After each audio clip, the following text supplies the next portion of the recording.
It was pitch black, suffocating, and utterly alone. For 3 endless days and nights, I lay in the belly of a great fish, cold, terrified, broken. This wasn't chance. This was the consequence of my choice to run from the God who called me. Let me take you back to how a prophet like me ended up here.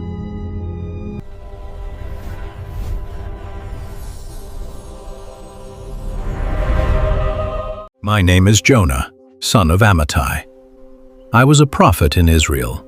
My task was simple: speak the words of the Lord to my people, warnings, correction, and calls to turn back to God. One day, the voice of the Lord came to me again, clear, direct. Arise, Jonah, go to Nineveh, that great city, and cry out against it. Their wickedness has come up before me. Nineveh. The name alone made my stomach tighten. Nineveh was the heart of the Assyrian Empire, our enemy. Their armies crushed nations. Their rulers ruled with cruelty and fear. And now, God wanted me to walk straight into that city, to warn them, to give them a chance to change. I said nothing, but in my heart, I had already made my decision. I would not go. Instead of traveling east to Nineveh, I went west, straight to the port of Joppa. Ships crowded the harbor, merchants shouting, sailors loading cargo, ropes creaking against wooden masts. I approached one of the captains. Where is this ship sailing? Tarshish. Tarshish was far away, beyond the western sea, near the edge of the known world. Perfect. I'll take passage, I said, placing the silver in his hand. Soon the ship pushed away from the harbor. The sails filled with wind, and the shoreline of Israel slowly faded into the distance. I went below deck and lay down among the cargo. For the first time since hearing God's command, I felt relief. Maybe distance could silence his call. Maybe the sea could hide me. Before long, the rocking of the ship carried me into sleep. But the Lord was not finished with me. A violent wind struck the sea. The waves rose suddenly, slamming against the ship. The vessel pitched violently as thunder rolled overhead. The sailors shouted across the deck, "Throw the cargo overboard!" Crates splashed into the water as the storm grew worse. Below deck, I was still asleep. Then the captain burst in and grabbed my shoulder. Wake up, sleeper! How can you sleep at a time like this? Call on your God! By then, the crew had gathered on deck. One sailor said, "We must find out who caused this disaster. Cast lots!" And the lot fell on me. The men stared. Who are you? Who are you? Where do you come from? I am a Hebrew. I worship the Lord, the God who made the sea and the land. And you're running from him? The storm roared louder. What should we do with you? Throw me into the water. Then the sea will become calm. The men hesitated, but the storm only grew stronger. Finally, they lifted me up and threw me into the sea. The ocean swallowed me instantly. The storm raged above while the waves dragged me down into the dark water. I struggled to stay afloat, but the sea pulled me deeper and deeper. Then, suddenly, something massive moved beneath me. Before I could react, a huge creature surged upward, and in a single moment, I was swallowed. Darkness closed around me, not the cold emptiness of the ocean, but the living darkness inside the belly of a great fish. I was alive, trapped inside the creature as it swam through the deep. No light, no escape, only the sound of the sea outside and the slow movement of the creature carrying me through the depths. And in that place, I finally understood something I had refused to accept. No one can run from the will of God. At last, I spoke. O Lord my God, I called to you from the depths of the sea, and you heard me. The waters closed over me. The deep surrounded me.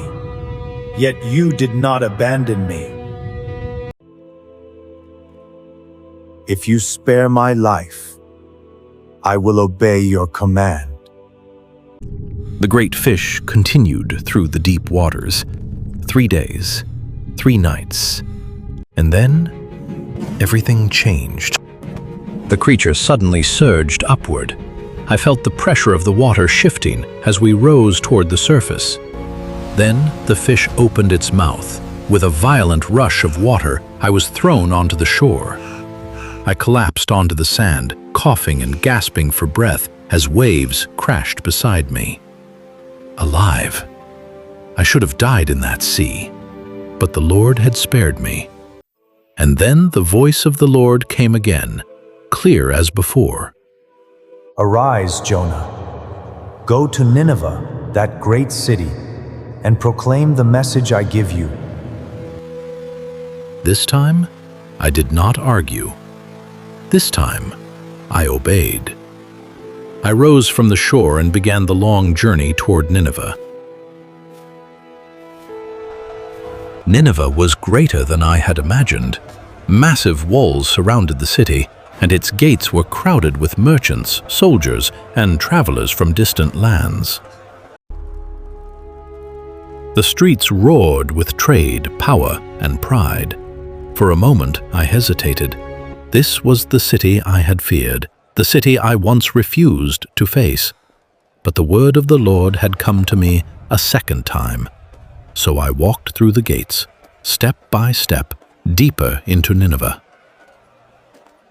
And I began to proclaim the message that had been given to me. 40 days more, and Nineveh will be overthrown. Some people stopped and stared. Others whispered among themselves. But the message did not remain in one street. It spread. From the markets to the houses, from neighbor to neighbor, and something I never expected began to happen. The people listened. The warning finally reached the king of Nineveh. When he heard the message, he rose from his throne. He removed his royal robe, covered himself with sackcloth, and sat down in ashes. Then he issued a decree throughout the entire city. Let every man and woman fast. Let them cry out to God. Let them turn from their evil ways and from the violence in their hands. The command spread through Nineveh. No food was eaten, no celebrations were held. Even the animals were covered in sackcloth. The great city that once roared with pride fell into silence. Only prayers rose from the streets. Then the king spoke once more. Who knows? God may yet turn and show mercy.